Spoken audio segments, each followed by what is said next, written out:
Hello there, Scorpios. So the purpose of this reading here is we're going to talk about some of the energies coming in for you guys for the next 2 weeks. And then we're going to talk about, some of the lessons that can be learned that we should bring with us into the new year to facilitate the transition and to also help us navigate. So first off, I have the spread laid out for you guys, and let me talk here about finances, okay? Let me talk here about where your financial situation stands and where your partner's financial situation, like share resources with another person. Are the financial aspects balanced out? Is there more leeway? Is there more give and take from one person? Is everything fair? Is everything squared away? And is everything the way that it should be? I'm feeling for some of you, there is some very, very strong financial imbalance in a relationship. And when you love somebody, you don't really nickel and dime them, right? And when you love them, you will step up when they need help. And you will also, you know how to kind of step down when they don't offer or when they don't ask for help. So I feel like you're a very, very considerate relationship partner. And it's really, really important for you to make sure and to really be honest with yourself as well. Is your partner on the same page as you? Are they contributing enough?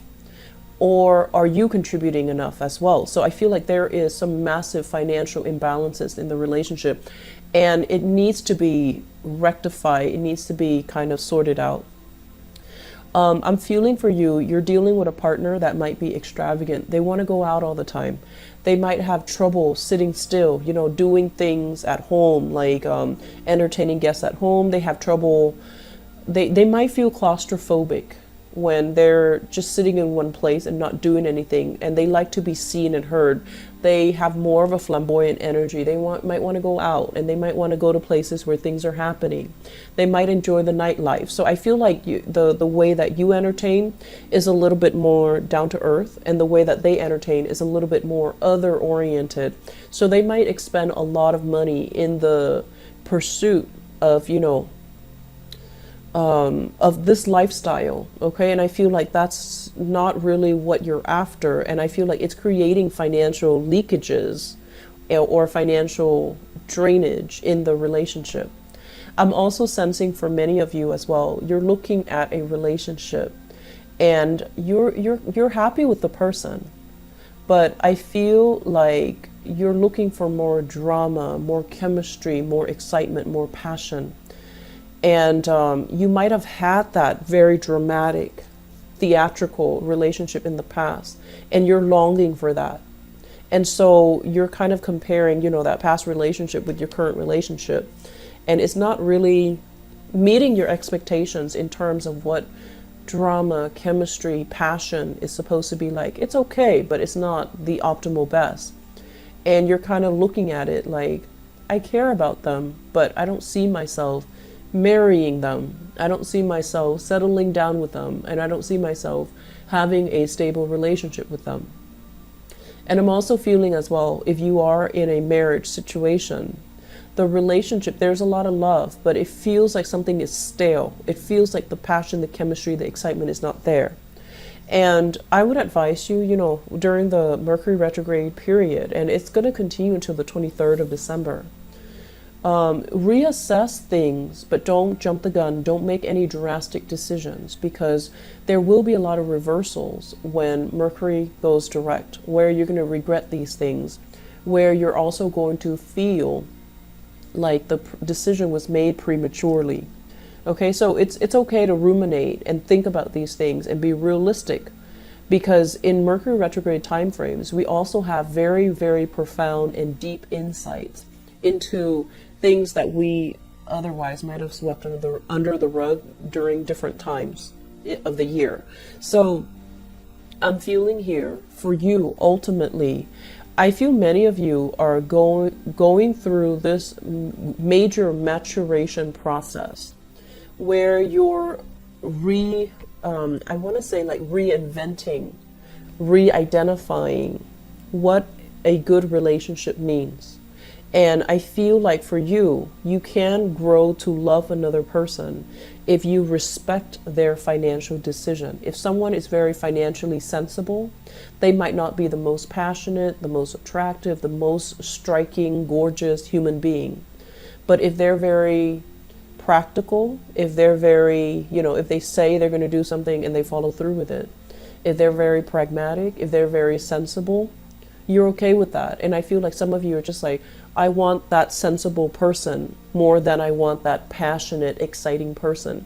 So you're really redefining what you want in a partnership. And you're redefining as well, you want that balance and give and take. You don't want to be the one that kind of pushes the relationship along. You don't want to be the one that the burden of the responsibility of the relationship always falls on you. Like you're the person that has to move things, churn things, and get things moving and kind of support your partner. You don't want to do that anymore. And so you want somebody who's on the same page, and you're really thinking about, I'd rather have that really pragmatic, stable relationship. In the past, I might have wanted this type of people. Now I'm looking for a different type. And I want somebody to be on my same page, on my same vibration. And so I feel like you're coming into, the next 2 weeks really clear and vocal about what you will or will not accept. I also feel this element here about having, temptation, like being pulled into temptation from the past, okay?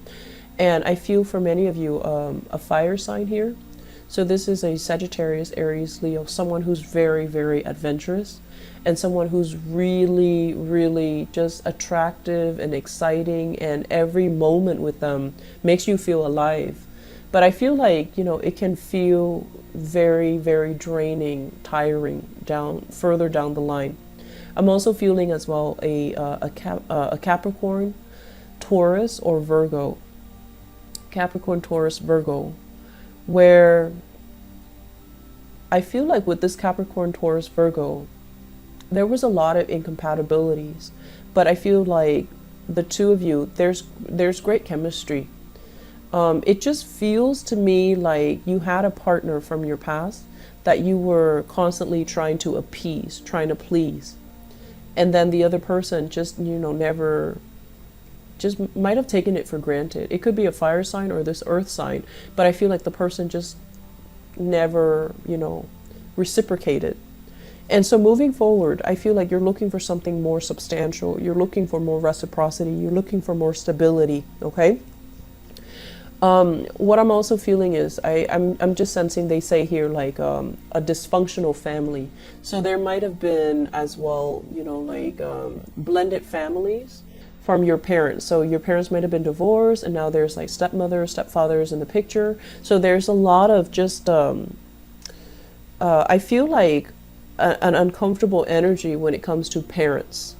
And then I'm also feeling, they say dysfunctional. So I feel like in your own family unit, you might have had children out of wedlock. You might have had to do co-parenting with another person. And so there's a lot of confusion here. I'm saying I'm hearing somebody say mom, and then 3 women turn around and they're not really sure who is calling them. And then I'm also hearing dad, and then 3 men turning around and not really sure. So it's it creates a lot of confusion because there are so many people with the same titles, as is the nature of a blended family, right? So I'm feeling like for the younger kids, the grandkids, or even the new people in the household, they're just kind of confused. Like, who are these people? How are they related? So I feel like there's a lot of family functions where things can get a little bit awkward, but also comical. So I feel like, laugh it off.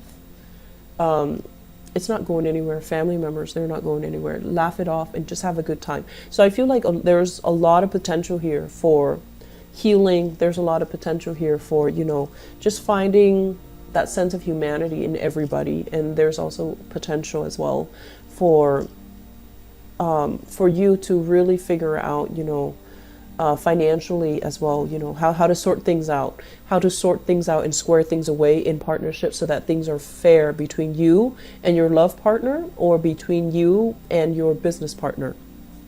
So what lessons can we learn moving forward? Can we take away from 2017 to help us transition into 2019? I feel like for some of you who have been kind of holding on to a property, you kind of need to let that go, okay? I feel like it's time to relinquish property, to sell property, and I would recommend that you try to, you know, take care of that in the 2018 timeframe. If you've been thinking about it for some time, try to do that. I'm also feeling as well, there's a need for you to kind of get out there and socialize more and connect with more people. So I feel those opportunities are going to be coming in. I feel like the major lesson is for you not to sequester yourself, for you to realize when things are not working and to try to move on. A lot of the problems that fixed signs and Scorpio, Aquarius, Leo, Taurus have is their inability to let go. And I feel like for you guys, it's stamped all over your relationship sector. You care about somebody, you like somebody, but they're not the best optimal relationship partner for you. It's really important for you to let go, okay? It's important to let go because I feel like if you find yourself financially drained or financially short all the time because of this relationship, it's because it's karmically telling you that, you know, you're not meant to be with this person. And if it has been, you know, an ongoing thing for years and years and years, and you're not doing anything about it, I feel like it's just a time for you to let it go. And then I also feel as well, there's a need here for, you know, one person to take care of another person, and relationships need to be very two-sided, you know, like it's a two-way street. One person cannot give all and feel depleted and feel resentful. So I feel like you need to kind of balance things out a little bit in that department as well, okay? 2018 is going to be a very good finance and career year for many, many of you. And we have, you know, you have a benefic planet, Jupiter, in your sign for the majority of 2018. So it's really telling you to put relationships on the back burner and focus on your finances, focus on your career. Relationships, they should not distract you in the year of 2018. Put them all behind you, put them on the side, don't bother with them. Focus on your financial situation, focus on your work, focus on professionally networking with other people. And then the relationships, I honestly feel they can fix themselves. Once you detach, that's when your partner kind of shapes up. So I feel like that needs to happen for you to be a little bit more grounded and for you to be a little bit more focused when it comes to getting practical considerations kind of like all lined up, and then worry about the relationship later, okay? So for those who are single, focus on your financial situation. Relationship will come in when the time is right. So don't divert your energy, your attention, don't let it consume your life, and where you have to put other things on the back burner, where you have to put work on the back burner, okay? So you have a really good year ahead of you. It's a very, very good finance year. And so make that your priority, okay? Scorpio, get back on your feet, start building up your foundation, start building up anew, and start building up as well your financial future, okay? I'm going to leave it at that. I do wish you all the best and take care of yourself and have a blessed holiday season. Bye-bye.